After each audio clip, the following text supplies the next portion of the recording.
আসসালামু আলাইকুম প্রিয় এমপিভুক্ত শিক্ষক কর্মচারীবৃন্দ। আপনারা যারা ইতিমধ্যে এমপিও শীট সংশোধনের জন্য আবেদন করেছেন, আমরা জানি যে অনেকেরই এমপিও কপিতে ভুল ত্রুটি রয়েছে। কারো জন্ম তারিখে ভুল রয়েছে, কারো নামের বানানে ভুল রয়েছে, কারো বিষয় সংশোধন রয়েছে, কারো আবার অ্যাকাউন্ট সংশোধন রয়েছে। তো এরকম বিভিন্ন ধরনের সংশোধনের জন্য যারা আবেদন করেছেন, আমরা সবাই জানি সেগুলো স্কুলের ক্ষেত্রে উপজেলা মাধ্যমিক শিক্ষা অফিস হয়ে, সেগুলো জেলা শিক্ষা অফিস উপপরিচালক হয়ে আমরা জানি সেগুলো আইএমএস সেলে পৌঁছাবে। আর কলেজের ক্ষেত্রে সেগুলো সরাসরি উপপরিচালকের বরাবর আবেদন হয়ে সেগুলো ইএমএস সেলে পৌঁছাবে। তো এই আবেদনগুলো প্রথমত শেষ তারিখ ছিল ৮ তারিখ, মার্চের ৮ তারিখের মধ্যে শেষ করার কথা ছিল। পরবর্তীতে সেটি ২০ তারিখ পর্যন্ত বর্ধিত করা হয়। তো ৮ তারিখ বা ২০ তারিখ যে তারিখে আপনি আবেদন করেন না কেন, সেইগুলো ট্র্যাকিং একটি সিস্টেম রয়েছে, অর্থাৎ সেগুলো কোন জায়গায় কোন অবস্থায় রয়েছে সেগুলো কিন্তু জানার একটি পদ্ধতি রয়েছে। সেটি অনেকে হয়তো জানেন, অনেকে হয়তো জানেন না। কিন্তু এখন সেগুলোর কাজ যেহেতু চলমান, আমরা সবাই জানি যে সেগুলো ধাপে ধাপে কাজ চলবে। কারণ সেগুলো কিন্তু আপনার উপজেলা এবং জেলার পর্যায়ে একটি সময় বেঁধে দেওয়া হয়েছিল এবং উপপরিচালকদেরও একটি সময় বেঁধে দেওয়া হয়েছিল যে কয় তারিখের মধ্যে সেগুলো সংশোধন তারা করবেন। তো এই কারণে আমরা দেখে নিব যে আসলে আমাদের সেই কপিগুলো আসলে কোন পর্যায়ে রয়েছে। আর অনেক ফাইলগুলো কিন্তু রিজেক্ট করা হয়েছে, আমরা ইতিমধ্যে জানতে পেরেছি যে অনেকগুলো ফাইলই রিজেক্ট করা হয়েছে। তো কি কারণে রিজেক্ট করা হয়েছে তা হয়তো অনেকে জানেন, অনেকে জানেন না। তো জানার প্রসেসটা এখন আমি আপনাদেরকে জানিয়ে দিব যে আসলে আপনার ফাইল কি কারণে রিজেক্ট হয়েছে বা আবার অ্যাপ্লিকেন্টের নিকট সেগুলো ফেরত এসেছে। তো এই জন্য আমরা সেগুলো এখন একটু জেনে নেব, তাই ভিডিওটি ধৈর্য সহকারে দেখার জন্য অনুরোধ রইল। আর প্রিয় ভিউয়ার্স, যদি আমার চ্যানেলটি নতুন হয়ে থাকেন তাহলে অবশ্যই চ্যানেলটি সাবস্ক্রাইব করে পাশে থাকার অনুরোধ রইল। সর্বশেষ সিদ্ধান্ত মতে স্কুলের ক্ষেত্রে প্রতিষ্ঠান প্রদান কর্তৃক আবেদনের সর্বশেষ তারিখ ছিল ২০/৩/২০২৫। উপজেলা হতে অগ্রহায়ণের সর্বশেষ তারিখ ছিল ৩০/৩/২০২৫। জেলা হতে অগ্রহায়ণের সর্বশেষ তারিখ ছিল ১০/৪/২০২৫ তারিখ। একটি সামনে রয়েছে। আঞ্চলিক উপপরিচালক হতে অগ্রহায়ণের সর্বশেষ তারিখ ২০/৪/২০২৫। মাওসী অধিদপ্তর সংশ্লিষ্ট শাখা কর্তৃক অনুমোদনের সর্বশেষ তারিখ ২৭/৪/২০২৫। অর্থাৎ স্কুলের ক্ষেত্রে ২৭ তারিখে এটি ডিসমিস করতে হবে। তো কলেজের ক্ষেত্রে প্রতিষ্ঠান প্রদান কর্তৃক আবেদন সর্বশেষ তারিখ হচ্ছে ২০/৩/২০২৫। আঞ্চলিক পরিচালক হতে অগ্রহায়ণের সর্বশেষ তারিখ ২০/৪/২০২৫।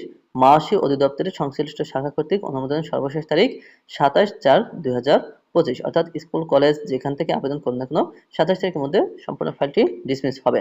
তো এর মধ্যে যাদের ফাইলগুলো রিজেক্ট হয়েছে বা সেন্ড টু অ্যাপ্লিকেন্ট অর্থাৎ ফেরত এসেছে অ্যাপ্লিকেন্টের কাছে, কি কারণে ফেরত এসেছে তা আমরা এখন একটু দেখে নিব।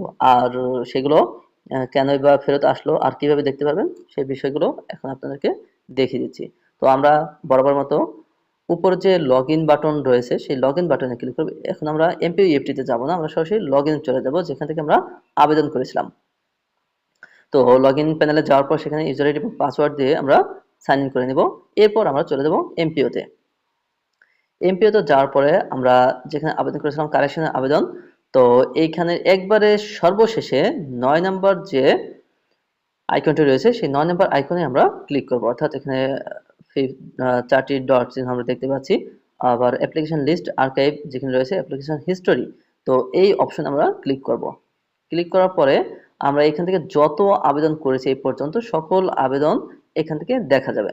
তো অনেকে হয়তো এর মধ্যে আমাকে প্রশ্ন করেছিলেন যে আমরা এখানে ২০টি আবেদন দেখতে পাচ্ছি, পরবর্তীতে যে আবেদনগুলো আমরা করেছি সেই আবেদনগুলো দেখতে পাচ্ছি না। এখানে কিন্তু পৃষ্ঠা নাম্বার দেওয়া আছে, একবারে সর্বশেষ নিচে দিকে পৃষ্ঠা নাম্বার দেওয়া আছে। কারণ প্রথম থেকে শেষ পর্যন্ত আমরা যতগুলো আবেদন করেছি সবগুলো এই একই প্যানেল থেকে দেখা যাবে। তো প্রত্যেক পেজের এখানে লিমিট হচ্ছে ২০, অর্থাৎ ২০টি এন্ট্রি এখানে দেখা যাবে। এর পরবর্তীগুলো দেখার জন্য আমাদের পরবর্তী, তো পরবর্তী পেজে আমরা যদি দ্বিতীয় পেজে যেতে চাই তাহলে এখানে সর্বনিচে যে একটি তীর চিহ্ন রয়েছে সেই একটির উপর ক্লিক করব। আর যদি সর্বশেষে যেতে চাই তাহলে এখানে পরবর্তীতে যে ডবল টিক চিহ্ন রয়েছে সেটির উপর আমরা ক্লিক করব।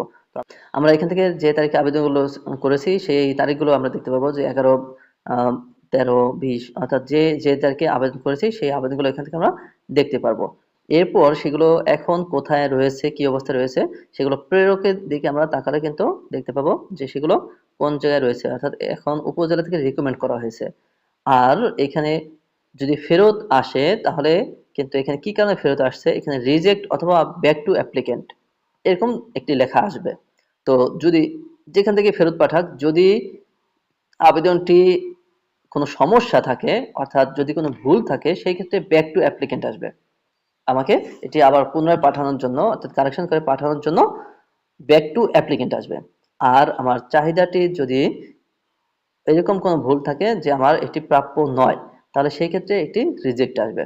তো এখানে রিজেক্ট বা আবার অনেক ক্ষেত্রে দেখা যায় যে প্রাপ্য থাকা সত্ত্বেও বিভিন্ন সমস্যার কারণে এটি রিজেক্ট হতে পারে।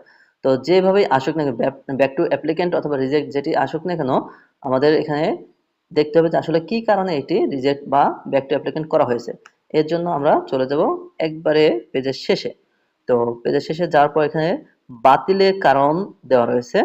বাতিলের কারণটা কি? তো এখানে দেখতে পাচ্ছি আমরা, একটিতে রয়েছে আদার্স, একটিতে ইনসাফিসিয়েন্ট, আবার অন্যগুলোতে আদার্স রয়েছে। তো আদার্স এ এখানে আমাদের কোনো জানার কোনো অপশন নেই। মন্তব্যের ঘরে এখানে আমরা দেখতে পাচ্ছি যে কিছু লেখা রয়েছে।